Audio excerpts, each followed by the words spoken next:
Hi, I'm Russ, an independent filmmaker and actor in New York, and in between the chances I get to do my creative projects, I love to sit down and talk with other artists to see how it is they do what they do, how they take art and use their craft to reveal truth to an audience.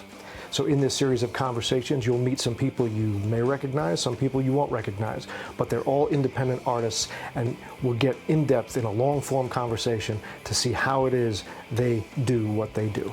Welcome to Art Craft Truth. This time on Art Craft Truth, fantastic artist, personal friend of mine, R&B, soul, rock, and jazz drummer Eric Kalb. Over a 25-year career, from the studio to the stage, Kalb has played and collaborated with legends of the music industry like Sharon Jones and the Dap Kings, guitar wizards Charlie Hunter and John Scofield, organ legend Dr. Lonnie Smith, to just name a few. His band, Deep Banana Blackout, legends in the jam band scene, toured with the Allman Brothers and James Brown sax player Maceo Parker. Now, Eric, as I said, is a personal friend of mine, and when I have one of the guys that we occasionally go out and have some adult beverages with on the show, you'll notice I tend to curse a lot more. So you got that to look forward to. Check it out and lay down the funk with Eric Kalb. Wow. See, there you go. Yeah. I like this. This is like what Howard Stern does. Yeah. Exactly. He really gets into his throat. Wow. I can get into this, actually. Yeah, see? That's cool. Sexy, right? It's sexy. And these are shitty microphones. I mean, these are like, $30 for these fucking things. It's kind of cool. All right, groovy. I never do this. So then I'm honored. I'm always listening to drums in it. Okay. Mr. Eric Kalb, this is going to be a fun conversation because most of the times when I have conversations with you, it's over Cajun food and alcohol, and it's asinine. It gets really silly. It does get very silly. And we're due for one of those asinine, silly... I know. Well, they're going to open up fucking restaurants, so, I mean... is Big Daddy's open right now? Or? It should be. It's time. It's time to get back together. I need those shots. Well, the last time I saw you were on your 7th hurricane. I don't know. Fucking people put stickers on your back and all kinds of shit was going on. It was bizarre. And we've just started, and it's like we're talking about drinking, and I'm drinking a beer. It's like, who is this drunk? Well, you're a musician, so you're holding up the reputation of musicians. So just to I'm a serious artist. Just to welcome you aboard, you come from my good friend and your good friend, both of our longtime friend, Mr. Vincent Nigro. Yes. Who was on the show, and we hang out whenever we get the chance, and it's always a blast. And this is you're gonna educate me because I'm a complete moron. I'm a complete idiot when it comes to music. So I'm gonna ask things that are gonna sound ridiculous, but so there'll be simple questions. So there'll be kindergarten-sized questions. It won't be any I won't be able advanced theory. No, but there's no test. You don't have to. Good. You don't have to read any music sheets or anything like that. But what's interesting is you're a drummer. I am. Now this is something that's even in the music world. This is a different. Whole other animal. It's like the horn guys have their own little world that they live in, and they definitely do. and you guys are in a whole other place. So yeah. So first, to even get started, you're a local guy, grew up on Long Island, right? In this town. In this very town. That we're in. Yes, that's right, in Lindenhurst. Yep. Were you always a drummer? I mean, when did you start doing that? I started playing the drums when I was 10 years old. Okay. Is that late, or is that for I don't know. I mean, it seems like a good age to start. I think some people have started a lot younger later. And why was it that? What were you doing that made you go that way? Well, when you're in elementary school and they come around, they say, "Hey, you can play an instrument. We're going to have band and you can learn something." Well, when I was, I guess, 9 years old, they came around in elementary school, and the hottest thing at that time was The Devil Went Down to Georgia. That's right, Charlie Daniels. By Charlie Daniels, yeah. And so I said, "Yeah, I want to play the fiddle. I want to play the violin." And little did I know, that's a really hard instrument, and you're not just going to play The Devil Went Down to Georgia. It's going to be like, right, and you're going to sound awful. So I quickly did not. That's it. Take it up, and just because I wanted to play the coolest thing, and they didn't offer guitar. Okay. I was just thinking, what's the coolest instrument? And the first thing was guitar, and they weren't offering that. So it was like the second coolest in my mind at that moment was Charlie Daniels, Devil Went Down Georgia. Oh yeah, I want to play the fiddle. No fiddle. And I just packed that thing up. I didn't even touch it. And so I had to wait the next year to play the next coolest instrument, which was drums. So in Eric Kalb's mind, guitar, fiddle, it probably would. Yeah, it probably. I know, right? That is weird. So it was Charlie Daniels' fault. That's true. Yeah, but right. Yeah, I guess I probably would have been a guitar player if they offered that. I don't know why they didn't offer that. But drums, man. I mean, did you have a facility for it right away as a kid, or is rhythm, is that kind of timing in your head already built in, or what? I don't think it's. I mean, you can have, an affinity for it, right? If you have good rhythm. But I don't think for me it was something I had to develop. Yeah. Especially like keeping time and a steady groove. Right. Yeah. I mean, that's something you've got to really practice and internalize. Yeah. So, did you go to mom or dad and be like, "I got to get a kit now"? And... Well, it was the classic thing of, we'll start you out on a pad, and yeah, we don't want to wake the neighbors. We don't want to spend a lot of money and listen to this racket and see if you like the pad. And I mean, what is? Even today, it's like yeah. I'll pull out a pad at my girlfriend's and be like, "This is going to be really boring for you," because it's just kind of like calisthenics. And what are you listening to as a kid that you're digging at the time? Is it like we all did, like Zeppelin and and Hendrix? Definitely Zeppelin was huge influence. Yeah, Led Zeppelin. Even now to this day. And is it Zeppelin or is it John Bonham? I mean, it's Led Zeppelin. Yeah, and it's John Bonham. Right. And that aesthetic and way of playing kind of permeates a lot of contemporary music. Yeah. So you can get really far. You can get really far with just John Bonham alone. Wow. All right. Cool. You can. But yeah, I got into a lot more. And well, obviously, yeah. And so in the beginning, it's rock. It's rock music. It's it was the Beatles. Beatles. It was very typical. Beatles, Stones, Who, Zeppelin. Right. Like there's like the big five. Right. And I used to play along to the radio, WBAB. All right, that's right. Yeah. And I, when I was growing up, so I got the first drum set, and it was just some kind of Sears, like a no-name piece of crap that I beat the hell out of. And we used to have, like, I don't know if you remember, you're old enough to remember, these one-piece units, these stereo units that have like a turntable, an 8-track, a cassette player, not even a cassette, just an 8-track and a radio, and it's got 2 speakers. This is one giant piece of furniture, I used to pull that thing right up to the drum set, and I couldn't get it to go any louder because I was progressively getting louder and heavier, and so it had an output jack, and I bought an amp, and I used to crank it through this rolling keyboard amp. So you just played drums along, right next to a stereo, cranking out the tunes. Yeah, mostly on my brother's records and the radio, and we even had 8-tracks. Yeah. How many siblings do you have?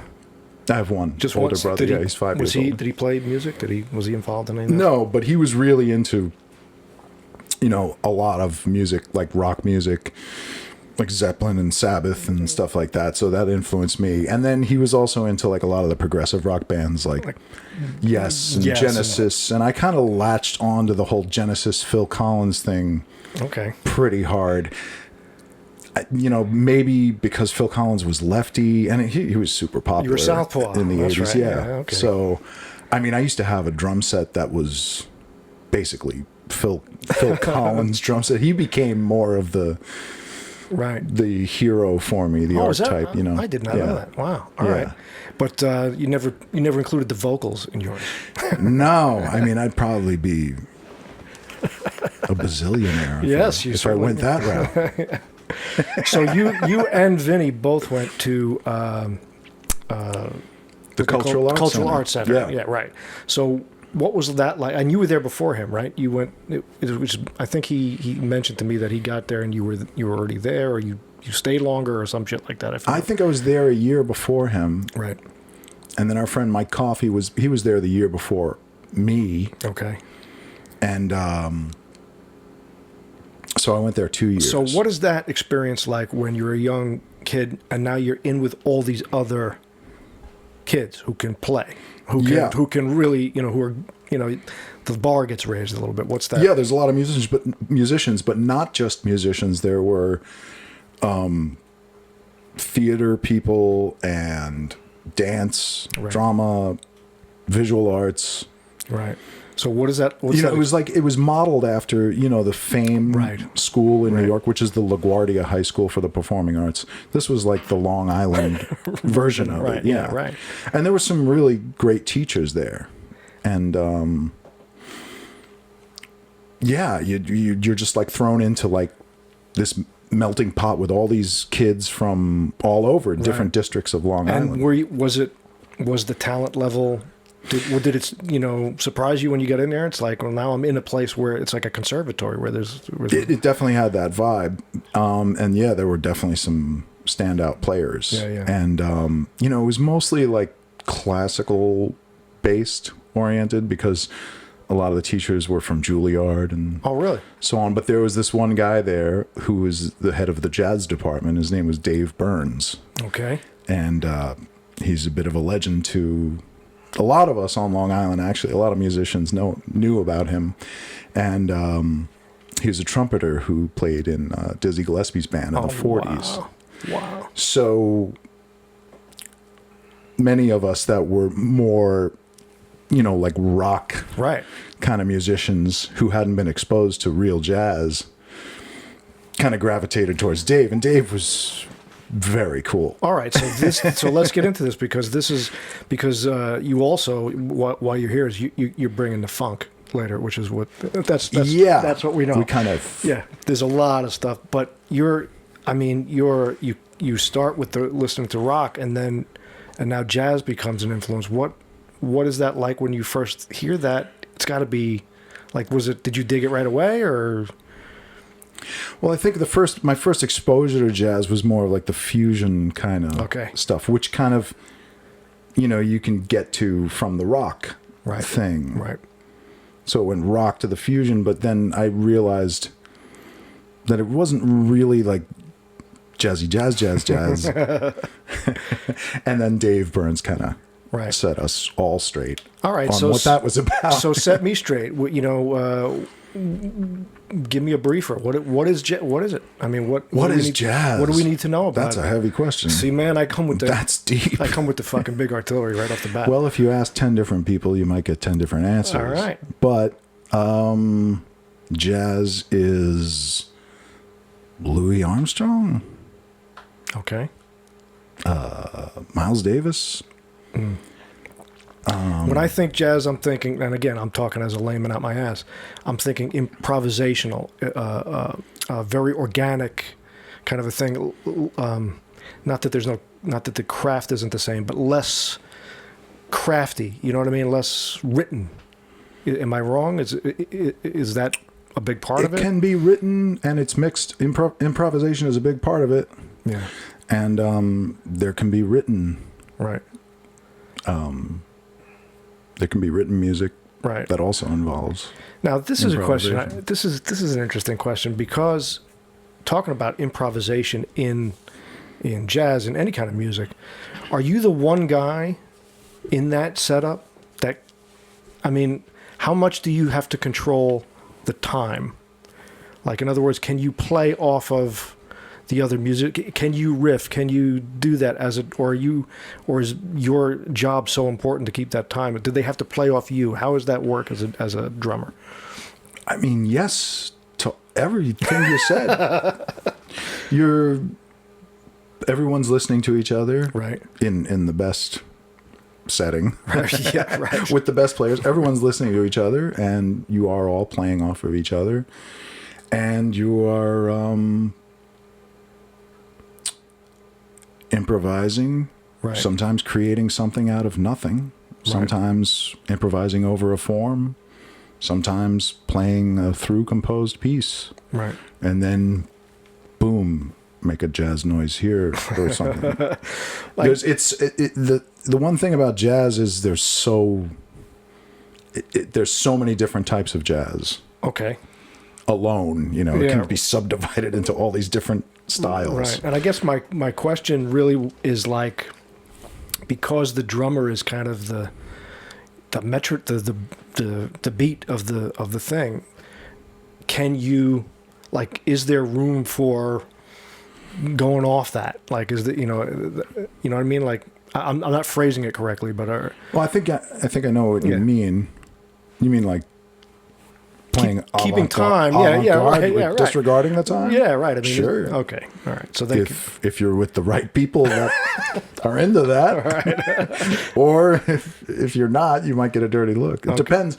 I mean, the kind of jazz that I guess I like is more rooted in the blues. Okay. So it really kind of always comes back to that with basically every kind of music. Right.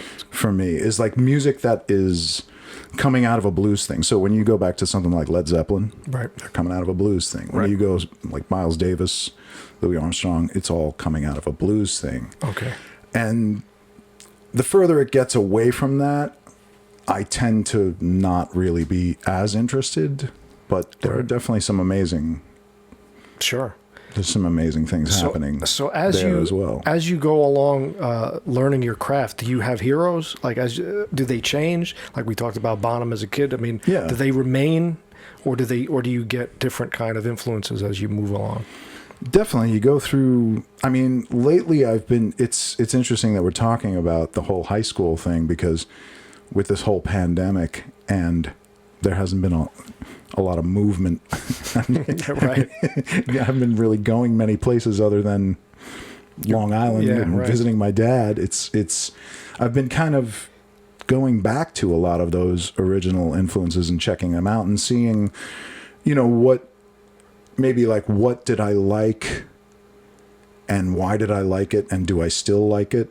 And sometimes the answer is yes, and sometimes the answer is, what was I thinking? Why was I listening to that? All right, well, let's get a couple of examples of that one. What did you like? What do you still like? What are you finding you still like? Yeah, this is good. This is interesting. Well, Chick Corea. So Chick Corea was a huge influence on a lot of people. And at the time when I was coming up, it was like, a lot of the teachers and drum teachers and school teachers were like, you got to check this out. You got to check this Chick Corea out, and he played, a lot of different drummers played with Chick Corea, anyone from like Steve Gadd, Roy Haynes, who's a famous jazz drummer. So that encompasses just like a major chunk of that music. And within just his discography, there's like so many different styles that you can slice up. So, and some of it is amazing, and some of it I don't really want to listen to. But it's all It all depends on taste, the person, your own personal taste. You can go into this whole like microcosm. Yeah, and I would imagine it has a sense memory to your life. It has. Like when you listen to it, there's chapters of where you were at. Well, yeah. And it's like, I keep coming back to this, just driving over here. I was like driving down Willwood Avenue saying,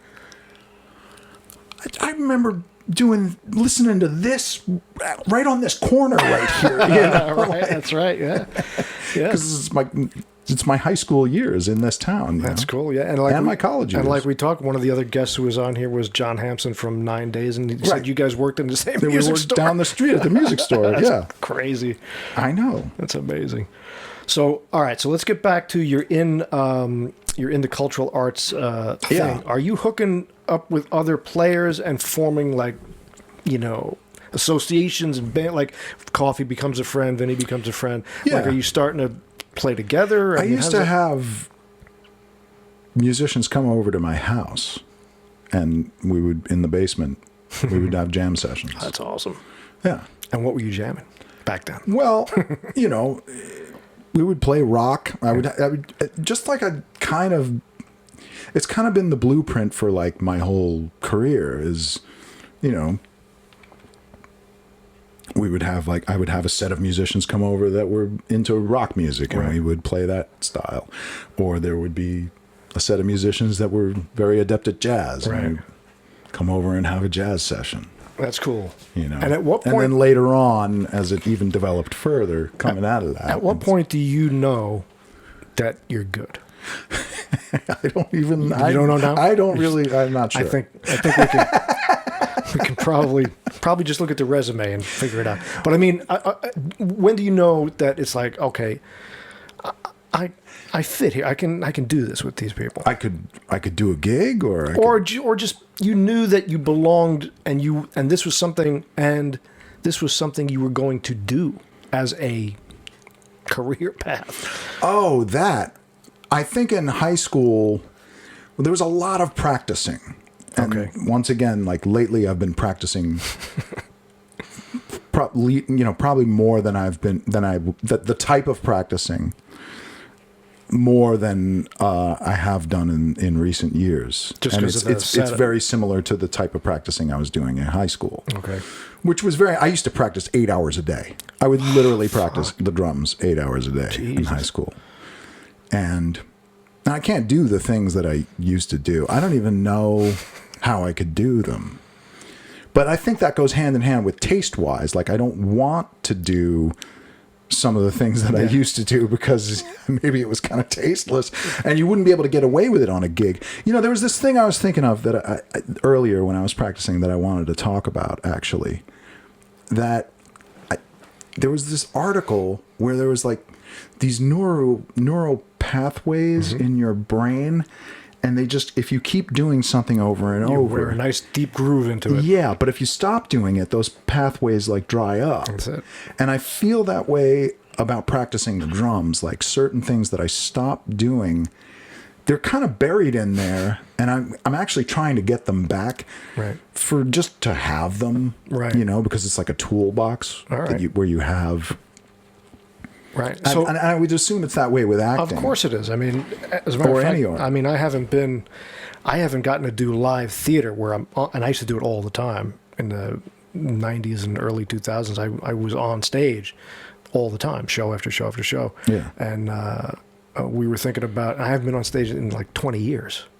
I've done film stuff and all that stuff, but if I had to get up and learn a play and be physically, you have to be in pretty decent physical condition, vocally and physically, to do that, and mentally. Same with drums. Terrifying. Yeah. If I had to do that right now, I'd be terrified. Yeah. So you mentioned some of the things that you can't do, or you're trying to recover, some of the neural pathways you're trying to recover. Give me an example, even if I don't understand what the fuck you're talking about. Well, it's mostly like what they call chop stuff, like playing fast and you know, stuff that, like, if you did it on a gig, you'd be fired. And you kind of left it behind because you didn't really need to do it as much. Okay. Because not my tempo. Great movie. That is a great movie. Even though there's a lot of controversy about that movie, but Whiplash. What's the controversy of Whiplash?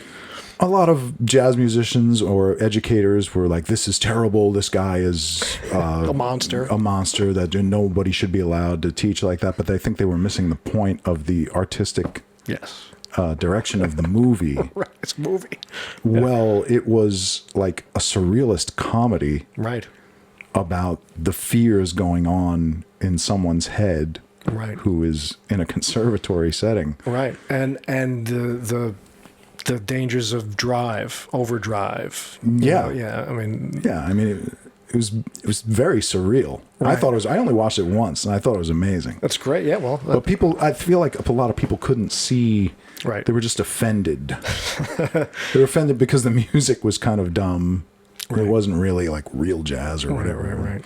I like it because it got, what's his name, his Oscar, and he's been a journeyman actor for 1,000 years. That guy, and he got an Oscar out of that. So what's his name? What the fuck is that guy's name now? This is the second time on this podcast somebody's brought him up, and I forget his name every time. He's in the State Farm commercial. He's everywhere. He's everywhere. And he's been everywhere for a long time, but that was his big thing. I'll get it. I saw him on a train once. Oh, yeah? And it was one of those, like, I just looked at him and I went, And he was like, I've had that a lot with actors where I don't want to go up to him and bug him, but mostly because I can't remember their name. Like, we can't remember this poor guy's name right now. But J.K. Simmons. Okay, yeah, J.K. Simmons. That is his name. Fuck. And you know, like I've given him this like look, like, and they just go, yes. It's me. Leave me alone. And I leave him alone. I have a great story about Lou Reed. All right, Mr. New York. Go ahead. Yeah. And Vinny was there, and we were just talking about this recently, and it was one of these kind of like, yes, you realize who I am. Leave me alone. We were pulling up to, I don't know if you remember this club called the Knitting Factory, or the original one, which was in the Lower East Side. Right, downtown. And, yeah, we were going there to see a show, me and Vinny, and we were late, but we didn't know what time it was because we didn't wear watches. And we pulled up in a cab, and I got out of the cab, and there's this guy walking by, and I said, hey, man, what time is it? And he looked at me, and he went, 10 to 8. And right when he said it, I was like, and he just went, I was like, okay, bye. Lou Reed gave you the time. There's something. Lou Reed gave me the time of day. There's something fucking deep about that. He gave me the time of day. That's fucking awesome. But I didn't pursue it. I wasn't like, oh my god. So what are the things that you are looking at where you're like, I can't fucking believe I listened to that? That's the other half of that question, which is some stuff you're trying to recover, and some where you're like, what? Okay. I can't really. Was it Quiet I try not Riot? to think about it. Well, see, that stuff to me is just like kitschy. It's just like right. That's fun. It's fun. I'll listen to that anytime. Right. Like hair metal. Yeah. I will because I go on a lot of long drives. So that's just fun. When you get with someone that knows all that dumb stuff. Right. It's just funny to me. You know, fucking. It's because I know it all, like Rat and Winger Warren, and we'll just laugh. Right. It's just so funny. It's just recorded so badly, and it's just kind of bad. Well, it's so bad it's good for exactly. Someone like you. Yeah. And it's just endless. And you could put on a playlist, and I'll be like, oh yeah, this one, you know, like Smooth Up In You, right. or whatever. You know, it's like what? So at what point? So I'm not ashamed of that. No, there's nothing to be ashamed of. I keep peeking out the mics here. Yeah, no, there's nothing to be ashamed of. I'm not ashamed of that. No, I mean, there's really nothing. I mean, see, my whole thing was I want to be a studio musician. Okay. Really was the original plan. So in order why? And why? Yeah, why? I just like that idea. I kind of maybe missed it a little by a few years because, I mean, like in the 70s, it was, you could make a killing and there was a lot of work. But I was, 10. I was like 9 years old. But why did I want to be a student? Yeah, as opposed to, is it just the idea of it's a working man's kind of job as opposed to a performing? Yeah, I do have that working man's ethic. Right, okay. It's like my father's an electrician. Yeah. My brother's an electrician. They're in the union. Right. They got their tools. Right. So it's like I have that instilled in me. You got to go work and do a job. So it's like my tools are the drums. Right. And I go and I do a job. So when you're a studio musician, you don't really... You're supposed to go in with an open mind. You're not supposed to judge. You're supposed to play what's best for the music, what the producer wants, what the artist wants. And you're supposed to do a good job. Right. And so you have to check all these things at the door. Right. Your whole... Do I like this? Right. And sometimes you have to play stuff that really, really sucks. And you have to be like... You don't have to be like, oh, I'm loving this and be fake, but you've got to play with conviction. Right.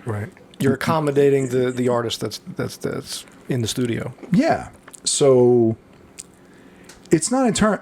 I can't really like pinpoint one thing that I might have listened to. Like, why was I into that? Yeah. Like, if I thought about it a long time, maybe I could. Right. But it's just so right. Like a lot of people, like you could put something on and they will be like, turn this off. And I'll just be like, you find the... Very few things bug me. All right. Well, that's good. That works, especially if you're going to be a studio musician. Yeah. But that's like, I think that's like a skill that you like, right. you work on. Yeah. You over time of like not being offended. Right. It's just music. Yeah. And so, I mean, of course, some things I like a lot more than others. Some Are things stand the test of time. you listening to different things now at this very moment than even in the recent past? Like, are you always looking for new things, or? I'm kind of at a point where what I'm doing is going over the past and seeing what I missed. All right. Over the last, 30 years. So, it's like when at the coming of age, it was like this whole grunge rock thing, right? Right. And I played in some of those types of bands in the early 90s, and I'm just like going through all these different decades, right?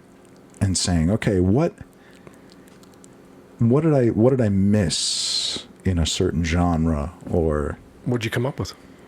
Not much. I think I mean, if you got any suggestions, I'm open. I don't know. I have no idea. I missed nothing. I mean, the last 30 years myself. So yeah, I mean, sometimes it just gets to a point where it's just all music. Yeah. That's the way I look at it at this point. Like it's just all music, and there's different textures and sounds, and so let's get you out of the cultural arts. Are you playing in bands by this point? Before you go to, because you're eventually going to go to Berkeley. Not really, no. No, you're not. Like a lot of my friends were playing in like hard rock metal bands, and they were playing like all the clubs on Long Island. And I was friends with those guys, but I wasn't really doing that. I kind of wanted to, but I was mostly just practicing like a maniac, just like practicing the drums. Wow. Yeah. So when do you first get? I didn't know that. I assumed like everybody else, you're out there practice drums so much. I was practicing today. You can practice. I got 2 spoons. That's all I got. I don't have any sticks. But so what's the first point where you get up live with a group and a band? Is it post college? Is it in college? It was in college. Okay, it was a rock band. Okay, so let's talk. I went to Berkeley College of Music. Yeah, let's talk about that, because that's a huge music conservatory. Yeah. And Vinny Nigro, our friend, yes, he went there as well. Yes, and, indeed. Many other illustrious graduates of the Berkeley School of Music. Yeah. So what's that experience like when you're in? It's all day, every day. Yeah, just soaked in it. It's just intense. It's like crazy musicians. Obsessed with music, practicing, doing set. You're in this whole. It's like a whole society, like unto itself, on like Mass Ave, where it's and now today. I mean, I haven't been up there in a while, but it's just like with the technology, it must be amazing. Oh, sure. I mean, it's through the roof. But you would have sessions, you would have classes all day. You would practice. You could just grab a practice room and practice for hours. You could practice a piano practice room and play piano for hours. Wow. And Vinny, you'd have sessions at night. He was telling me that, you'd be eating lunch and fucking people are playing, and it's just they'd have concerts in the cafeteria. At night, mostly crazy rock concerts. That's awesome. So Berkeley is like a special school because it's like all the misfits wind up at Berkeley. Why? There's like serious jazz guys, and then there's the Berkeley guys. Well, at that time there was like crazy rock guys. It was. I mean, I was choosing between a few schools, but I'm glad that I went to the Berkeley school. Get the Berkeley experience, the whole Boston. Yeah, because like I would go there, and it's always been like this thing between like just jazz or rock. Okay. So I'd be playing with the rock guys. I would be hanging out with the rock guys, and then they'd see me playing the jazz, and they'd be like, "Ew, you're a jazzer!" And then I'd be like playing jazz, and the jazz guys would see me like drunk with a rock guy, and like, "What were you doing with that rocker?" That's crazy. So are you? Do you get exposed to? I mean, I imagine the instruction, the kind, like you said, the guy in the cultural arts thing. Right. Who were the kind of people that? What were the kind of instructors you're getting at Berkeley? What are they doing? Yeah, it's a revolving cast. There's a bunch of different teachers up there that are really great, and there's a whole curriculum. I think it's changed. Over the years, but. And what do you Like, what did you find? Did you find major growth in those few years? Yeah. it's endless, really. Like all that stuff is studying music is just endless, Right. and it never ends.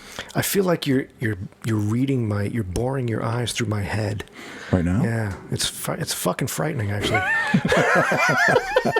I'm about as intimidated in Really? any interview as I've ever been in because I have no. I'm just leaning forward. I'm not like leaning back. No, it's okay. Yeah, get yourself comfortable. I'm just trying to. I'm trying to get a good sound. good, And yeah. this is. I feel like Howard Yeah, Stern. you're freaking me out. This is man. what Howard Stern does. He gets really close to the mic. And, So yeah. yeah, okay, all right. I don't know what the fuck I'm talking about because I'm so Well, out you're of talking about music. I'm out of my depth. I mean, it's very detail oriented. yeah, It's very. They can slice it up into. You could have. And your course. They have so particular- many courses. your particular skill is super physical. Well, that's the thing I've been thinking about, and I was just thinking about it today because with this, back to this pandemic, I haven't been moving around much, and this winter has been crazy. Right. And so, yeah, I've just been trying to like Get back in shape. get back in shape because now I'm starting to get calls to actually do gigs, which I don't know how this is going to work, but I have 4 gigs on the calendar. They're in the future, but I'm like, okay, can I even play these things? Right. But it's kind of cool at the same time because it's almost like the whole slate has been wiped clear. And it's like, as crazy as this past year has been, you have to be able to like look at like, okay, this was a time where we like really took a look at, what do you really want to do Yes. with the rest of your Absolutely. life? You know? Absolutely. And you were forced to do that. Right. And it happened for you, people like you and I, it happened to coincide with a particular turning of the clock of our lives, a particular number we flipped over here. Right, right. So Big 5-0. yeah, you start to think, all right, I got some time to reflect on what the Yeah. fuck I didn't do or did do or whatever. Yeah. And so, at the same time that I've been like going back and looking over, what I may have missed and reviewing the past, you're also like thinking, okay, what are we going to do next? All right. Well, let's go linear. Let's review a little more of the past, and then we'll figure out what we're going to do next. Okay, I like All this. right, This so- is like therapy. Yeah, exactly. Should I lie down on the couch? As long as you don't take your shoes off. I mean, I feel like I need that, actually. I feel like I need musical therapy. Yeah. Yeah. I don't know who would I don't know if there's like a specialist because a lot of people like are just always like, oh, I know exactly what I'm doing, and there have been times when I've known exactly what I'm doing, like musically, right. and exactly what I was into, Right. but it's changed, Right. and it's kind of a reflection of the bigger societal do you thing. need inspiration? Are you I an do. artist? It's all right. So I do. So what inspired you in the past? What kind of things got you up to be like, I'm ready to play. I want to play. I want to get up there and do it. What were your inspirations? Well, a lot of what I realized about playing the drums and being a musician and having this whole lifestyle was more about just the feeling. The feeling of being on stage and playing. I mean, there's a high that comes with that you're releasing the endorphins and all that. Yeah, right. When you're playing the drums on a stage. Right.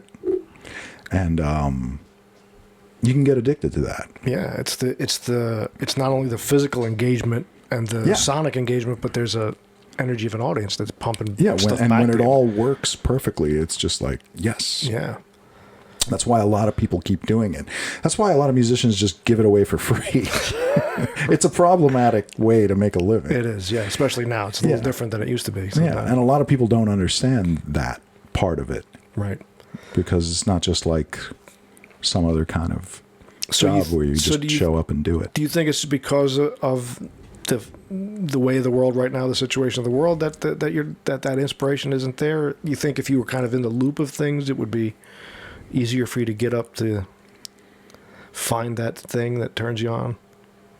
I mean, there's a lot of inspirational things out there. Yeah. And I think you have a choice to seek them out, Right. and not feed yourself garbage. And that's like in general. Right. Like you can become complacent and just keep feeding on the garbage. Right. And it's hard when a lot of these things are sensationalized. Are we still talking about music? No. We could be all over. we may have strayed, but it's all good. But I mean, it kind of, music is life. So it's like I could keep feeding myself, quote unquote, garbage. And whatever is garbage to me may be one man's trash is another man's treasure. Right. You know, or I could feed things that expand my mind. And I know when my mind is being expanded and when it's just bullshit. Right. And you know, and it's not being expanded right now in the way you want. I'm trying. No, I'm trying to. Yeah. I'm always checking things out. All right. I'm always checking things out. So let's go back to some of the things that expanded your mind early on. Yeah. Without getting too chemical. So, out of Berkeley, now are you thinking, all right, I'm a professional musician. I'm going to be like, what's the first steps? Do you get in a band? Do you become a studio guy? Do you how do you take that life? Because it's not a life that just anybody can do. Yeah. Well, you just when I came out of Berkeley, it was just like I came back to Long Island. I was just like, I got a gig. I just got to play gigs. Okay. So I just played gigs. And what does that mean? Is you just hook up like, hey, we need a drummer. Like I you just listen in the air. I hooked up with my old friends. Okay. All right. And we played gigs. What I did, we just played like cover gigs and stuff. All right. And, you know, played jazz, had jazz sessions, did jazz gigs around Long Island. Tried to get in the city as much as possible. And it's just a sort of referral business at that point where it's just like this guy knows that guy and you're getting in different circles and that's pretty much how you expand your career as a musician. Yeah, it's like anything else. Right.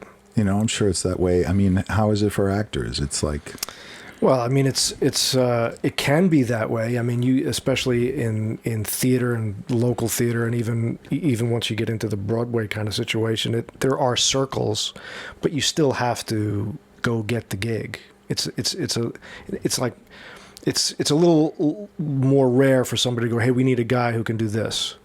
Where in your situation, I think it's like, we need a great drummer. I know free drummer. I know this guy. I know that guy. And you get into a thing. Actors, it's a little more cliquey and a little more closed off, and you got to kind of break into things to get the job. It's also cliquey. Oh, is it? Okay. All right. Cool. Yeah, I mean, it can get cliquey. I mean, the way that I look at it is, I mean, I was never into the clickiness of things, but I kind of look at that more as like you're connecting with people that are like-minded. Right. Yeah, exactly. And are into the same types of things you're into. Right. Into the same type of music and into playing the same type of music. So when do you get that? Because I didn't know much about. I mean, I only know you as a friend. You know, I don't know too much about your career as a musician. So I took a look at the website and listened to some of the stuff and looked at all the stuff. When's the first time you start getting these gigs where you're sitting in with Scofield and you're sitting in with you're doing the thing Today Show with Aaron Neville, or you're doing the Dap Kings, and by the way, best fucking band name ever, Deep Banana Blackout. Deep Banana Blackout is the fucking best band name I think I ever heard in my life. So what's the timeline of some of this success? When does this stuff start to come into your when life? you look at the website, it may all look like that all just happened at once. Of course it does, yeah. Which is kind of good, but it's spanning. Right. It's the best of Eric Kalb. 30 years of... Right. So when does that start to happen? I mean, you start getting some cool stuff. I joined this, after a lot of just trial and error and like playing gigs and trying to get stuff happening, I joined this band in Connecticut called Tongue and Groove. Okay. And a friend of mine, bass player named Dave Lavolsi, who I went to Berkeley with, who was one of the guys that was a like-minded musician who we had a previous relationship where we played music up in Boston. He called me and said, "You're really going to want to play with this band." And it was an R&B soul band, a funky R&B soul band. And this was kind of like the missing link. Here comes the funk. Here comes the funk. This was kind of the missing link after all these years of, jazz or jazz fusion and rock. And, you know, I mean, even like the whole grunge rock thing that we jumped on. This was the thing that was like I was missing. Soul, was R&B, the soul, funk. R&B and funk, yeah. And I had already kind of dabbled in it a little bit with like groups like Tower of Power and you know, like the funky fusion stuff, but it really was, these guys kind of were like pretty militant about and I moved into a house with them in Connecticut, and they were pretty militant about what you were listening to. Okay. Like we will not they have go this through your here. records. You won't be needing this, you won't be needing that, and just throwing out and like you'll listen to, right, you know, this Otis Redding record over and over, you know. So it was kind of like a reschooling. It was the stuff that I wasn't getting right previously at Berklee College of Music or any of the schooling, right, because it's kind of hard to teach that stuff. Why is that? Because it's just a feeling. Okay. It's a feeling, and it's listening to the record, and it's a lifestyle. It's like living. Okay. You know, those people, you know, like James Brown and Otis Redding and, you know, B.B. King, Freddie King, all the blues and soul artists. You can't really kind of put it in a book. Can't write that out. You can put a lot of stuff in a book. Right. You can put technical stuff. Right. And you can actually teach jazz. Jazz has a lot of things that you can teach, especially harmonically. Okay. But the blues, it's funk, R&B, you got to kind of have that. You got to. It comes from listening to a lot of the records and then just playing it and then playing with the right people. What were some of your just kind of favorite? passed down? It's almost like a Folklore. As they're soaking know? this shit into you, what is some of the stuff that you really like? Oh, fuck, that's fucking fantastic. Like, what's your favorite shit in that genre? A lot of James Brown, Sly and the Family Stone, Parliament Funkadelic. It just became like. And then we started going to see all these groups in the city. And then when I was playing like 5 nights a week, all over Connecticut. And it was just a horn-driven band playing just all these classic soul and funk tunes. Yeah. And does that evolve into where does that lead you then? That does that become kind of a successful?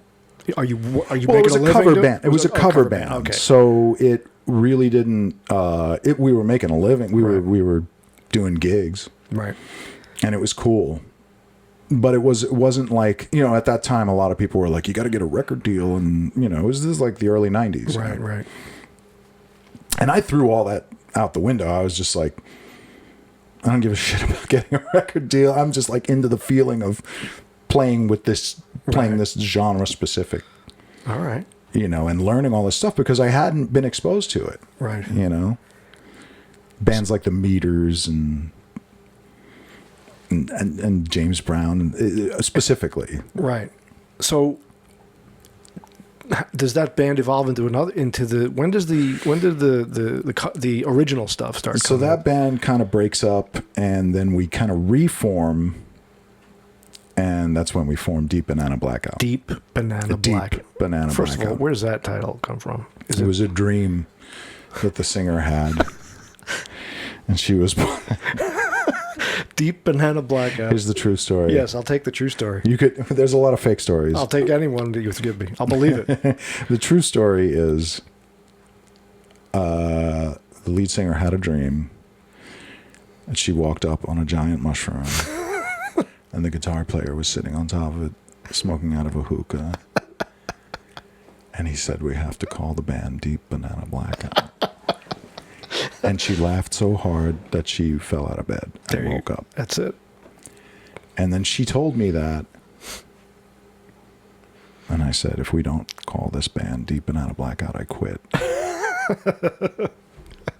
When it comes from on high like that, yeah. When it comes from the ether, right, you got to fucking pay attention to it. And that's that. So we kind of incorporated a lot of the sounds that were happening, you know, with like the classic soul and funk sound. We were kind of that whole 90s kind of alt rock sound got incorporated because we brought Fuzzy in, our friend guitar Fuzzy. Player, yeah. Right? Yeah, Fuzzy.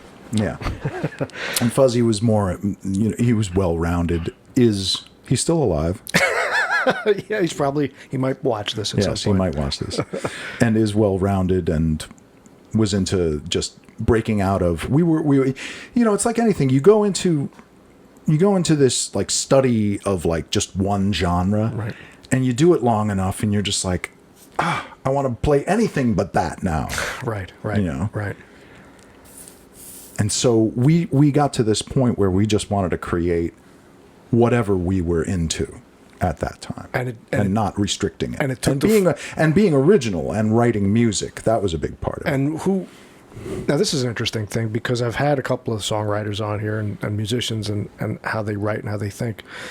But from a drummer's perspective, who's writing the music, and what is your role in?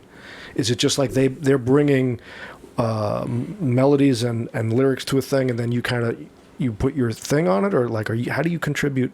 There's a lot of different ways that it can happen. Okay. Someone can come in with something completely written out and have an idea of what's happening, and you play it down. That's more like the studio musician role, where like, I know exactly what I want, and then you're just a studio. But when a band there's a way that a band can create a piece of music together. It takes a little longer, but there's something about it that happens, and a lot of bands do it this way, where they'll just keep fine-tuning something over and over that they're working on, an idea. And then everybody gets writing credit. Right. But from the drummer's perspective, what are you doing differently than kind of what they're doing? You know, the guitar player, the lyricist, like, are you just finding a groove? Or I'm playing the fat, nasty beats, that's bro. Right. Yeah, that's exactly what you're doing. You're playing the fat, nasty beat. Why didn't I think of that? I told you. I'm laying down the funk. Well, that was obvious. I should have seen that one coming. Yeah, you're laying down the funk. But within that situation, do you get a chance to be as, I guess I'm looking for this like improvisational kind of thing, like time out, check this out, you know, where you're throwing in your own. Well, yeah, I mean, you can come up with all different kinds of directions. I mean, it's a great way to make music, I think, is where you bounce ideas off of each other. Yeah. I think that's a great idea. I mean, that's the problem, going back to this pandemic. I mean, we're all alone in our making music alone. Now everyone's supposed to be like Prince. Everyone's supposed to be Prince now. Right. Everyone's supposed to be alone in a room, be able to play every instrument, and make amazing music. Right. Everyone is not able to be Prince or Stevie Wonder. Right. You know? Yeah. And most people need each other to bounce ideas off of. And I think it's that way in movies and of course. Well, I mean, most art, you know. My art specifically, is my performance is basically useless without that other thing. I mean, I can generate a performance by myself with a camera lens or a soliloquy or a monologue on stage, but I'm still playing off the energy of what's there. But it's much better and much more truthful if I'm coming into a scene with an action to play and an objective to thing, and there's another guy or girl in front of me who has a totally different one written with a completely opposite objective, and we clash, and that's where my character is created. I didn't create it. It comes out of it rises out of the conflict of the text. Right. So I need the artist. I need the other person, literally, to make it work. Absolutely. We can't just be isolated. I mean, there's only so far I can go by myself. Right. You know. All right. And I mean, and this pandemic has forced me to hone in on those skills of, you know, practicing piano and becoming a more well-rounded musician. Do you record? But I look at those things as like raw materials. Yeah. You know, and maybe sometime before I die, I'll be able to write a whole song on my own. But I've been focused more on drums up until this time. So I mean, that's maybe another good thing about this. Yeah. Past so year, that's interesting. You know. So have you ever kind of you've never done that really, where you just record, you write your own kind of piece, your own. I mean, I have a million unfinished ideas. right. To be honest, we all have that. Yeah. Wow, yeah, it's a different discipline altogether. So let me go back to that band for a second, because I read, what was the chant? Wasn't there some kind of Deep Banana Blackout? There was a chant they gave. Deep Banana Blackout. That's how it went. Deep Banana Blackout. A guy named Maceo Parker, who's James Brown's saxophone player. We opened up for him in the early days of the band, and I was literally like, I was literally in the balcony when he was playing after we opened up for him. I said, well, man, Maceo doesn't even know who we are. He didn't even see our set. He doesn't even care about us. And like literally right as I'm saying that, he's on stage going, "Give it up for Deep Banana Blackout." Deep Banana Black. He's like chanting the name of the band over and over, and the whole audience starts chanting. And Fuzz is looking at me like, I think he knows who we are, you know. And that later became a thing, part of the show. And it became incorporated into some tracks for John Scofield, right? Well, the John Scofield thing. Yeah, he took that chant. He didn't use the vocal part of it, but he took the rhythm. Yeah. So it went around in a circle. When it started, Maceo came up with it, and then Sco took it. And incredible. It was just like a motif.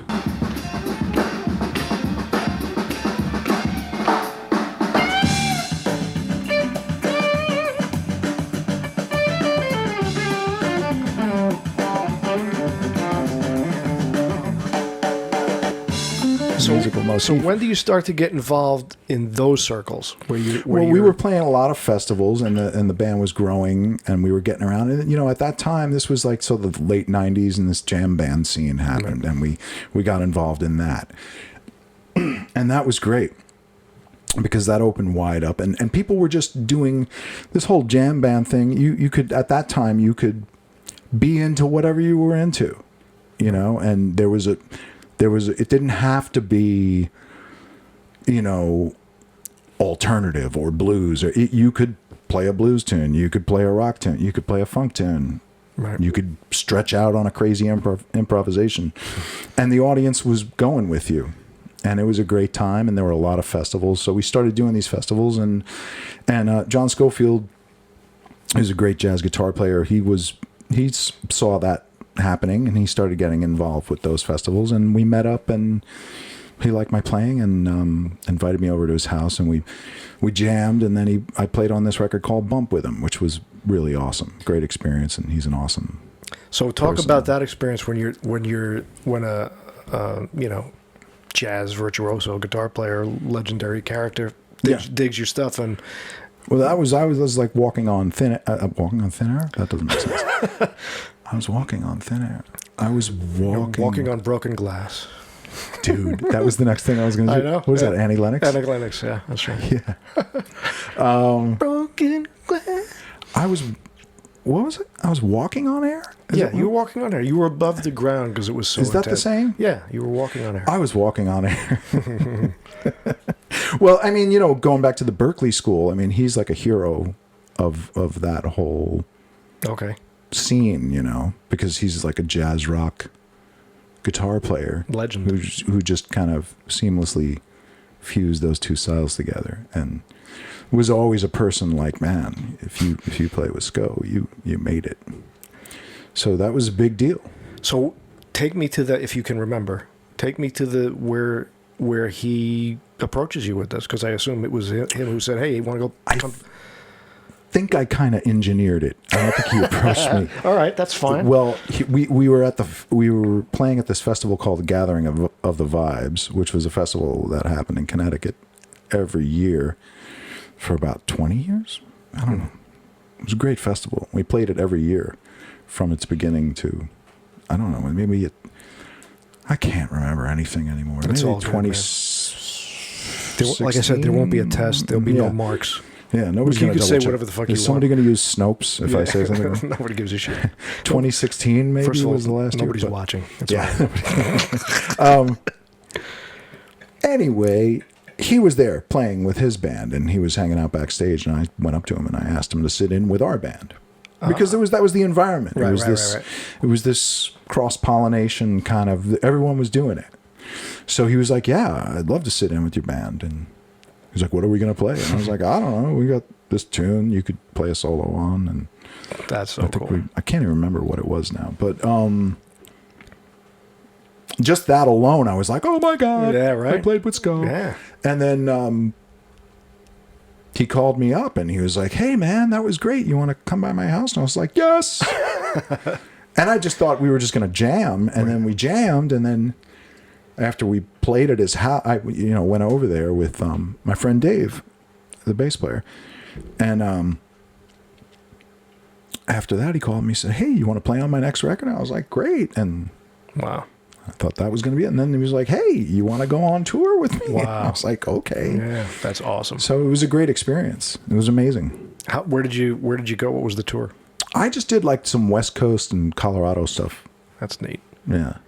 Now, let me ask you this. When you're playing up a notch on these, with whatever players, whatever different players, is there a give and take that you can sense, like actors can feel it when you're acting with somebody, or, I heard hockey players say when, playing with somebody like a Gretzky it makes it easier because the puck is right on your stick. You don't have to think about it. Or when you're acting with someone who's giving you the truth right in front of you, the job is easier. Is it the same way when you're playing with, these top guys and you're just jamming? It just feels like, oh, this is easy. It just flows, Yeah. Well, he's definitely one of the types of musicians that just wants you to, I got you here because I want you to do your thing. Okay. And I feel like those situations are always going to make better music and are always way more comfortable because he's not telling me anything. Right. He didn't tell me anything. He's just like, let's play.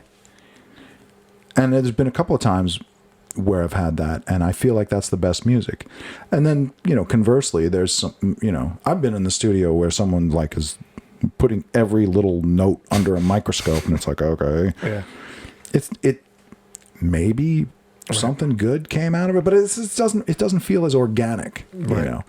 You got a lot of leaders, the best leaders they'll see a player play and they'll say, I'm going to use that person, I'm going to use that person, I'm going to use that person, I'm going to get them all together. I can hear how they will all work together. Right. And get them all in a room and make music, and I don't have to do too much. Right. Aside from maybe give you this written thing that I have. Right. And anything on a sheet of paper is really just a suggestion. It's a guideline more than a rule. Yeah, like written music is just like, okay, and you're interpreting it. Right. And that's all art. That's all art. I mean, right. The best of it is when you can let go of your preconceived idea and allow the stuff to flow between artists who kind of know what they're doing. Right. It's like when you're working with a script.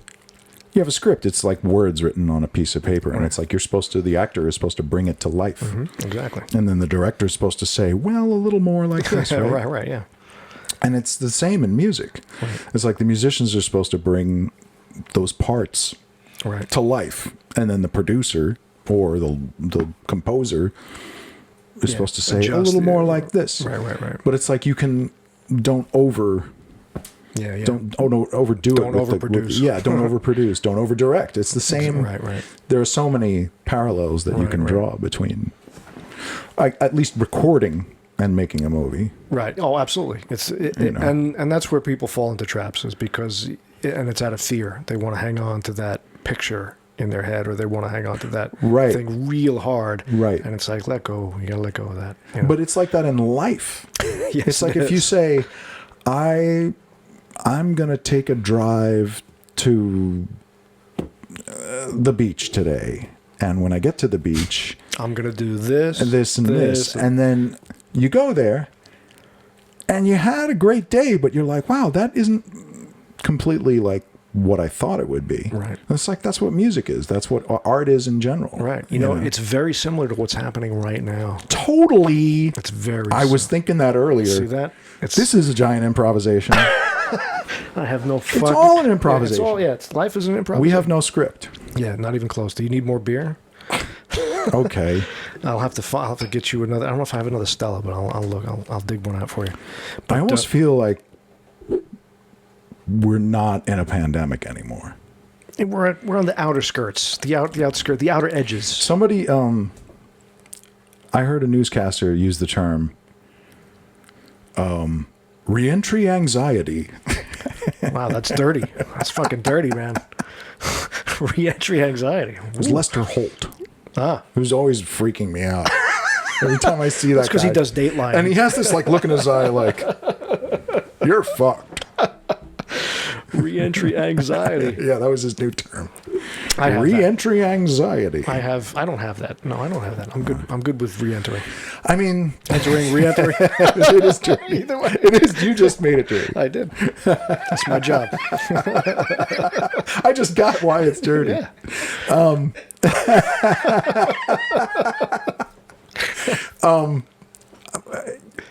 It's gonna be all right. Everything's gonna be all right. It's all gonna My be dad cool, just said this to me. He's like, it's gonna be fine, Eric. By the way, your dad's awesome. Your dad He is. has come out with us several times, gone out having a blast with the boys. And, Yeah, we're gonna do it again. and how old's Dad now? He's like 80. he's fucking fantastic. And he's 83? and we call him what's his name? The Commodore? We call him. Is it the We Commodore? call him The General? The fucking what the is it? Chancellor. The Chancellor. I knew it was something like that. I knew. And what was funny was we did a Zoom one time. Were you on this one? Where we did a Zoom because we couldn't go to Big Daddy's, and we all, maybe for Vinny's birthday or something. That's right. And I had my beard was all white, my hair was all white, and I'm on a thing. And I think it was Fuzz's girlfriend or wife or whoever was like, "Hey, is that the Chancellor?" And everybody's like, "Nah, And that's then we started calling you the I'm the Vice Chancellor." Vice. It's like, nah, he just looks old.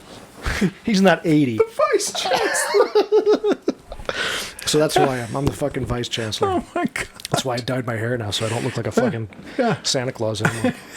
All right, so let's go back to let's go back to a couple of things I want to touch on before I want to get into some other technical stuff. But one is Dap Kings. The Dap Kings. I'm an alien to this. So what's that? What's that? Have you all ever about? heard? I have. I listened to it today. Yeah. Well, you're in. Yeah, I'm in. And the lead singer is Sharon Jones. Sharon Jones, And right. she passed away 2016. 2016? Yeah. right.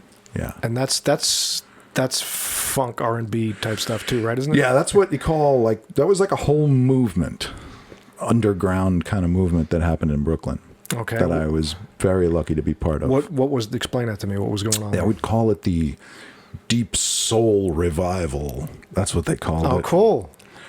They called it the Deep Soul Revival. Deep Soul Revival. And they were probably the premier band of that The Dap Kings. movement, where they were making music that was kind of like the type of music they were making in the late 60s, early 70s. And just to be by your side, I would have walked through the flames. Would you be by your side?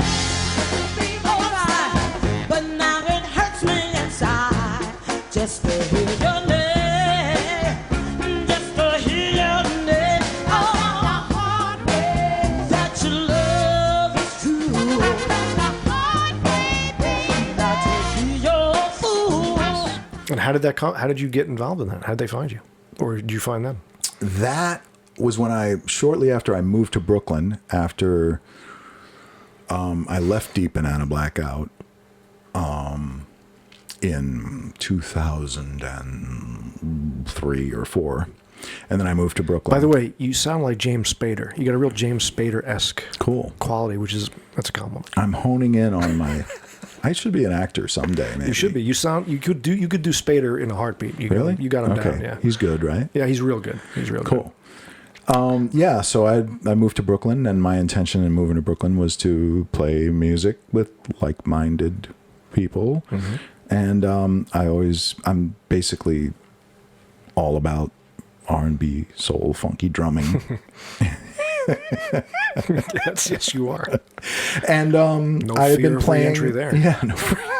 I'm not afraid of re-entering that zone. No. But yeah, I've been playing with a guitar player named Al Street, and he recommended me for this gig, they needed a drummer. Wow. And they were in their early stages. I think they had like 2 records out, and I just was like, I was trying to like hook up with them for a while and get an audition, and I kept calling back and forth, and finally the way that my first gig happened was they kept using different drummers and they weren't working out, and they had some emergency, and I was at a party like somewhere in Manhattan. I had just gone to like BB King's club or something, and I was just hanging out, and I got this call, and they were like, we need you to fly to North Carolina tomorrow. We have a ticket for you. You need to pack a bag. And I'm like, I've been trying to audition for this band for months. Right. And they kept putting me off. They were just using different guys. They just needed, they fired their drummer out on the road because he wasn't working out. And they just flew me down and just threw me into the fire. And? It was great. Yeah. We did this first gig, and basically I was the sub drummer for them for like, 5 or 6 years on and off. And their drummer was on the gig, the normal drummer who plays on all the recordings. And he was there, and he just taught me the whole show on the spot. And then we played the first show, double drummers. Oh, cool. And he was like, okay, you got it. I mean, we just like, we did this rehearsal where it was just at the club. I think the club was called the Commodore. There you go. The Chancellor. You just said Commodore. I did say the Commodore. I had a Something like that. This place in North Carolina. And we just kept drinking beers. It was like they opened the bar, and it was just like, I think I was wasted by the time this first show happened. And we just played double drummers.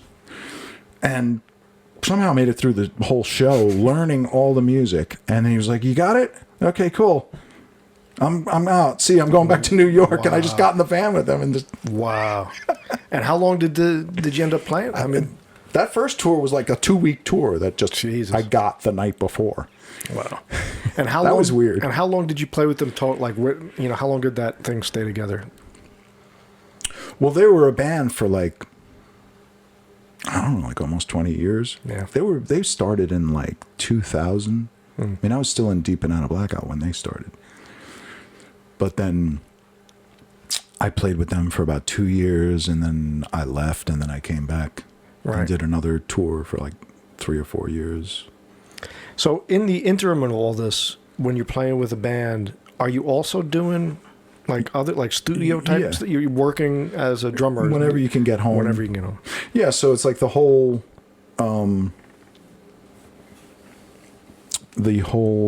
program is the classic program is that you get a main gig.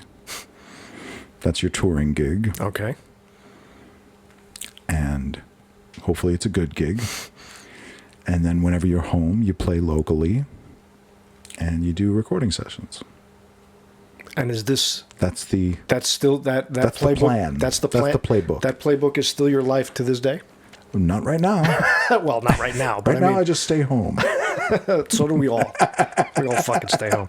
But Eric, as you re-enter, As my re-entry, as yes. you make your re-entry, I have. is that the is that? I have zero anxiety. Didn't you go to Nashville or Memphis or? Yeah. Okay, so what was that? What was Well, that? I was thinking about moving there, but I don't know if that's going to happen. Did you go there and work? I was doing some sessions out there. And what's that like? Is it a different? It's great. Okay. I think it's like the last place you could probably still be a studio musician. Okay. And explain, because Maybe in LA too. But. Because when John Hampson was on here, he was talking about the moments that he went down there, and that it's a different way of. It's like we have the place booked from 2 to 3, and go write a song. Yeah, they do a lot of that. Yeah. Yeah. So what kind of stuff were you doing down there? I did a whole record down there. This singer named Laura Reed, and she's kind of like a old school kind of blues rocker. Yeah. And what's for someone like me who doesn't understand, what's the day like? Is it a week? Like how long do you do it? Do you get up and fucking 10 and what's the work? it's like you go in there like a regular job. Yeah. Okay. All right. Yeah. Maybe 8-10 hours. Wow. But the time flies by. Yeah. And you don't want to leave. All right. Well, that's a good And you're gig. just like in a studio, and you're like, oh my God, what time is it? That's great. They're flying in some sandwiches and you're good. Yeah, there's always food.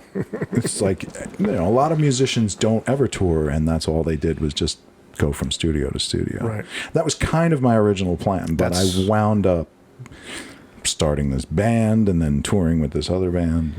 And it's not as easy to get to studio work anymore. Why? Well, because now everybody has a home studio. Okay. Listen to the music that's on the radio. Right. Is there even a drummer on those? It's like true. they have, right. You can hear, when you listen to the pop top 40, it's like, they have such great computer programs that sounds just like a real drummer. Right. The samples and all the shit. I don't even know if it's a real drummer or not. Right. I don't know what's real and what's not anymore. I got a surprise for you. What? This is fucking real. This is real. It's really happening, Eric. You're really here. I know it didn't seem like you were going to make it, but it's really here. So what is the plan when things get? Is it to eventually be that, just like fucking get the studio gig, or do you want to get out in front of the people again? Or? I'm ready for anything. Okay. I'm working towards being ready for anything. Right. Practicing. I'm working on walking. Yeah. Riding a bike. Move your hands around a little bit. I've been practicing, yeah. Right. Just getting ready to for anything that comes at me. So and stuff is coming, like a few gigs here and there. What kind of stuff? Well, Deep and Out of Blackout. Deep and Out. We got a gig. I don't know anything about it, but and then there's some other stuff like in the future. Right. Some gigs. I have about 4 gigs on my calendar right now. All right. That's good. I'm ready to re-enter. That's almost as many as I have. Right? Yeah, I don't have any. So, and so it's a little bit like, well, I better be ready to play. Right. So that's why it just goes back to like getting in the shed and practicing. Right. So being ready for anything. So let me get a couple of little crafty things before I wrap this up, which is we talked about a lot of different styles of music, and how it all kind of comes from a blues influence into jazz, into all that stuff. Right. It's all blues and soul and all that stuff. Yeah. I don't have any sticks for you or anything, but what are some of the? Because I'll tell you one thing that reminded me of, to ask you this question, is when, and this is another thing, I'm all over the place. When you did, you played on a soundtrack for a couple of the films that we did. Yeah, which was awesome. And when I did my film Night for Day, right, and Vin was composing the score, and we both agreed we wanted to do that Fela Kuti Afro beat stuff. Right, and he said Kalb's got to play it. He's got it, because this is not just like stuff that drummers can do. Right, it's some nuanced kind of groove. What am I not understanding about that? Why is that so difficult? What is that beat? And then let's talk about other kinds of drumming that's different. Well, for the way that I look at it, drumming wise, the connection between like groove stuff like James Brown and even Fela Kuti and rock and jazz is the thing that studying jazz drumming and having an understanding of rocking, the place that it meets is this dynamic, this way that you're dynamically attacking the drums. Okay. Yet also having this aggressiveness that and a grooving danceability. That's my middle name. Along with grooving danceability. with a metronomic feel. And that's there's a certain dynamic that gets mixed up, especially with a lot of the blues and soul drummers. Okay. That you can draw from. That gives it's I spent a lot of time just like hitting a drum and just like hitting it really quietly and hitting like the full dynamic of a drum or a cymbal, just like if I move my hand over here, it sounds a little different. There's like 20 different sounds you can get from one cymbal. Right. So it's like, So yeah, it's going into that microcosm again. Yeah, that's what I'm trying to dive into here and really get it's all this the nuance. subtlety of Just the like nuance. sitting in a room playing the same thing. It's very meditative. It's almost like I could be like a monk in a cave, Right. over and over doing it, and Yeah. not even ever leave. And is there a and I would imagine there's a after doing it for so long, there's a physical connection to the actual, like you said, you turn your hand this way, you turn your hand, the sound. Like if and you play the cymbal Yeah. and I turn my hand this way, Right. and it's mic'd up like my voice is right Right. now, and you hear it coming back, and then you move your hand just like that, it will change the pitch of it will, not the pitch, but just the tonality. Right. And I'm sure it's that way with a guitar or any Yeah. other instrument, like just these nuances. And so I think when people look for certain drummers, they're not so much looking at like all the crazy drum fills that they can play. They're kind of looking at the dynamic, or like just the feel, or it's a very hard thing to even explain. Right. But you kind of get it. For me, I get it from like a lot of those old soul records and blues drummers and the way that they interact with the singers and the way they interact with the horns and this kind of ensemble playing. All right. So there's an organic connection between the artist and how they're using that tool, how they're using that instrument to all the nuance of it to communicate the piece of music. So when he was telling me that, he's just saying, Kalb's there's a nuance to this kind of beat, right? That just any drummer is not going to play it. It's like if you you could take like a jazz drum solo, right? Right. From maybe say Art Blakey, who's a great jazz drummer, and you could take one little thing he played in that drum solo and make it a loop. And it could be a beat, and you could take that whole loop, and people have done this, I think there's all these DJs have done this, back in the 90s. Right. This guy, LTJ Bookham, who was like a trance, drum and bass guy, he would do stuff like that. Just take one snippet, right, and you make a whole new beat, and then you just loop it, and it's like this amazing beat, and then he's creating new music over it. Right. But it's like that kind of playing, which is just constantly flowing and evolving. Right.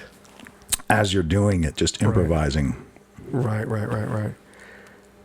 Screw me, man. It's pretty tripped out. I'm fucking mesmerized. It's deep. I'm fucking mesmerized by this shit because Yeah. it's so deep into the weeds of it that I'm fascinated by it.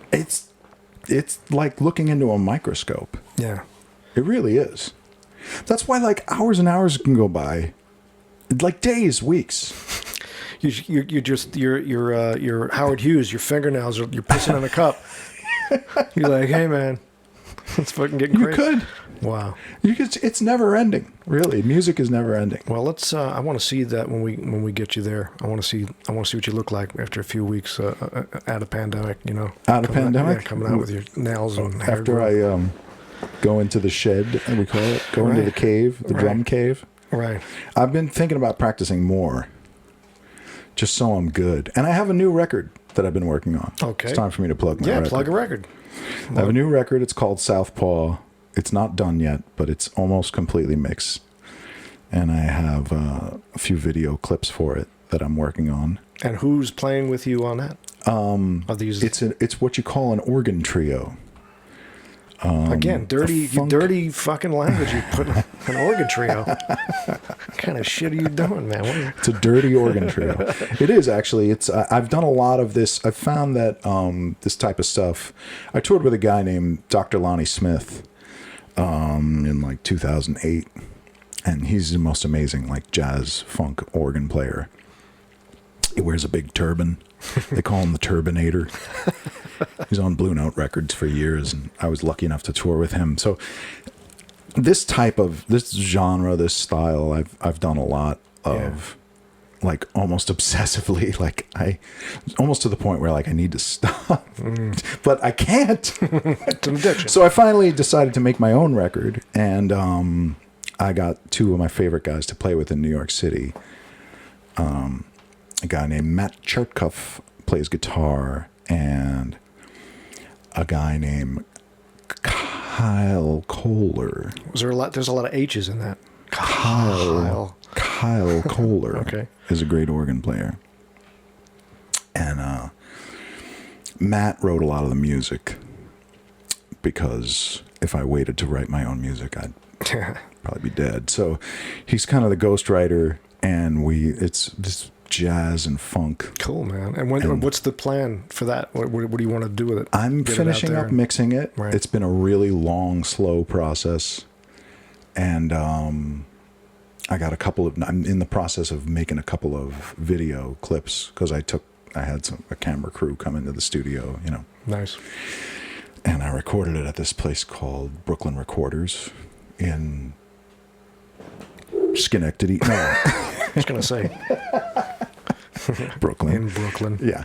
All right. And so I'm finishing up on that. And it'll be my first Eric Kalb record. Does it have a name? It's called Southpaw. Oh, that's right. Yeah, you said that. Play the drums left-handed. Now, does that make any difference? It's a good question. And along the lines of those questions, because again, I'm a total layman, there's so many different ways drummers hold these Right. amazing instruments, from the Right. Buddy Riches and those. I mean, Right. what's that all about? Is it just comfortability? Well, there's two or- basic ways to hold the sticks. And one, if I had them, I could show you. But Here, hang on. I'm gonna give you. am I gonna? I'm gonna Do you have a give you- spoon? Oh my God, this is great. This is perfect. This is perfect. Yes, this is great. Come on, man! Look at In fact, can I buy these from you? that. You dig it? I Those might are my need- sauce spoons, man. Dude, these I might need to. I got those from my mom. I need to try this. So, I hold a match grip, Match grip. which Okay. is both hands are the same, but this is called traditional. But I'm left-handed, so it would be traditional for me would be like this. Okay. But I don't have any traditional. I have a little bit left over from when I first started playing, And what but I'm straight up. would be the advantage for any? I mean, Well, see the thing. Okay, here's a little lesson. yeah, please. So the reason this grip exists is before there was Can a you drum, see that? Can we see his hand? Okay. Okay, beautiful. before there was a drum set, you would strap a drum onto your leg. All right. I like it. I like that already. And the angle of the drum would Oh, say okay. this is the head of the drum. Right. Look, we got a whole thing going This is here. fucking awesome. This is just exactly what I was hoping for. So it would the way it would sit when you're marching, Right. when you'd stand up and march, it would be, you could not make it go flat. I mean, in the Revolutionary War, because they didn't. In fact, the first guys, it would be like they didn't even have any leg rest. It would just go like Just this. hanging off their hip. So for them to play, if you did this, Yeah. your arm would be all the way up there. Right. So they had to. Whoa, Now, that now we're sounds making cool. music now.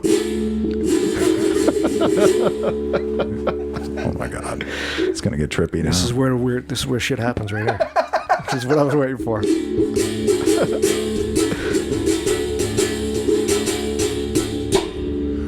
That's got a nice tone, man. See? Give me all your springs. I need all your springs before I leave. So So you had to turn so that. you do that, you see, because. Yeah. What the fuck? I'm playing spoons on a pillow. This is what it's come to. This is what my career's come to. That's fucking But fantastic. that's All right, why okay. there's that grip. So you and did- then so you never had- drummers develop. I mean, when they put it on a stand, they would tilt the stand so they could still use the grip because the right. grip predates the stand. Wow. But then they started to make stands that could go flat, and it's like, okay, well. Wow. And just But it's kind of a thing. There's a thing. There's a thing. There are people- I kind of wish I had the thing. But People want to hang on to this sort of like... I came across a teacher on Long Island just recently, just the other day. His name's Frankie Bellucci. And I was watching a video of him, and it took me half the video before I realized he was left-handed. And not only is he left-handed, he's playing traditional left-handed. So I contacted him and I said, hey man, I think I need to study drums with you. And he's like, sure, give me a call anytime. He's like, 10 years older than me. He's been around forever. But I've never seen a guy that's left-handed play with a traditional grip like that, that way. Right. I've seen like 2 guys. Wow. In my entire life. That's so. Maybe I could show him how to play with spoons on a pillow. You know what?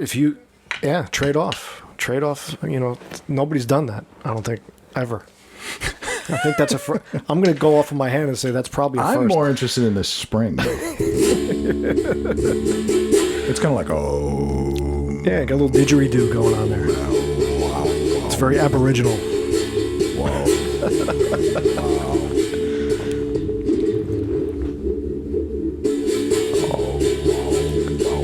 This is why nobody lets people get drum sets. This is why you should never do interviews with drummers. Yeah. That's fucking awesome. Well, thank you for that, because that just made my trailer, so that works out great. Really? That's phenomenal. That's absolutely phenomenal. So one last little thing, because I'll stick this anywhere I want to stick it, but what about, you know what I'm saying? You know what I'm talking about. I'll stick it wherever the fuck I feel like sticking it. What about... It's my show. I say what I want. What about some of the... When you were doing that, I was thinking about some of the history of... Again, I'm a layman thinking of, Krupa and Buddy Rich and what was the evolution of these guys just fucking going insane? Like, what do you mean? When did the drummer... Going insane on the drums or insane? Well, there's that. But when did these guys take center stage like that, where it was... they had to be the first that did that before, Neil Peart was flipping over upside down, or whoever the fuck Tommy Lee flipped upside down. Neil Peart was the. Well, there's a direct line to like between the big band drummers and like the hard rock drummers. Okay, it's a very interesting thing to note about drumming. Let's note that. Like the early like British rock drummers. Mm-hmm. Like John Bonham and Keith Moon and Ginger Baker, right? And even Ian Pace of Deep Purple, Mitch Mitchell, definitely fucking great drummer. Yeah, great. I love all those guys. They were directly influenced by big band drumming. I don't know. It's just some kind of like perfect age group factor. Right. The way they grew up, like maybe they were listening to their mom and dad's records or something. But they're totally influenced by like Gene Krupa and Buddy Rich and people like that. So their drum sets with the big giant bass drums were kind of modeled after those big band drummers from the 40s. Wow. Yeah, only you got like and guys playing loud about aggressive drummers. Those well, the big band drummers had to be really loud because they're playing with all these horn players. It's like a huge group. So it's different from like small combo jazz where you're playing light. Wow. So there's a parallel. There's like a comparison there because now you got these amps and it's Jimmy Page on 11. Right. Yeah, He's go to 11. That's right. So there's this interesting thing there. And aren't you glad you're not, because you never made it into Spinal Tap, because didn't the drummer explode every time? Right. Every third drummer exploded or something? I think I've exploded several times. That's right. Well, listen, let's give it up for Dirty Organ Trio. The Dirty Organ Trio. Dirty Organ Trio. Dirty Organ. That'll be your... It doesn't roll off the tongue. No, it's not quite as deep Banana Blackout. But. Yeah. Well, listen, man, I'm going to let you go because I appreciate everything. Thanks for having me, man. I think that was worth it just so that I could understand what the fuck was going on there. Like I said, I'm out of my depth with the whole grip. Yeah, with the grip and the spoons and everything. I don't even play like that. I wish I could. Yeah, but I appreciate you showing it to me. It's just like you're cool and you're in the club if you can play like that. And before last little thing, where does anybody find your stuff? Where well, there's a website. It's not Pornhub. No, So that's not my stuff. As far as you know. right. As far as you know. So It's called erickalbmusic.com, right? Okay. Yeah. Yep. And you it's on like a YouTube. all the social medias and whatnot as well? Instagram? I'm on YouTube. I'm on Instagram. Cool. I haven't been doing a lot. I think we covered that part. I've been laying low, but I'm working on releasing this record in full, so it'll be up on all the streaming platforms. Awesome. Once I figure out how to do that, Awesome. and once I figure out how to use Final Cut Pro without it collapsing on me, maybe you can give me some tips. I think we could probably help you. We could probably help I you. just got this one song set up with a 4-camera thing. You just send it along. I can handle it. We Yeah. can work out a deal. I've cut 5 feature films, so I should be able to handle it. I should be able to help you. This is a real coup here. Yeah, should be able to help you. So, Okay. all right, man. Well, Thanks for having me. Thank you for being on board, and I'll see you next time with the Chancellor over at Big Daddy's. This was great. Yeah, I'm glad I had a fun time. I had a great time. Good.